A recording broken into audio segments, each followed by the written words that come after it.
In the heart of the village, the kindness tree once bloomed with vibrant leaves, a beacon of harmony and love. Zara, with a heart full of empathy, sees the kindness tree fading, a shadow of its former self. Gathering kindness like precious gems, she sets out to plant them in the soil of her community. The villagers move like shadows, disconnected souls drifting aimlessly through their days. A spark ignites as Zara extends a hand, bridging the gap of isolation with a simple gesture of kindness.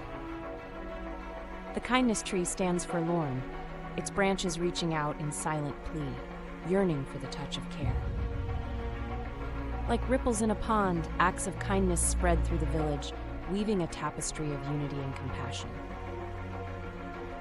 As storm clouds gather, the village faces a test of their newfound bond, a trial of unity in the face of adversity. Zara's voice cuts through the howling wind, a beacon of strength and unity as the villagers stand shoulder to shoulder, defenders of their shared purpose. The outsider, an observer turned participant, witnesses the power of collective kindness, their heart opening to the transformative magic unfolding before them. Bound by threads of kindness, the villagers stand as one, a living testament to the strength found in togetherness and empathy. The kindness tree stands tall once more, a living testament to the village's shared journey of growth and renewal, a symbol of love's enduring legacy.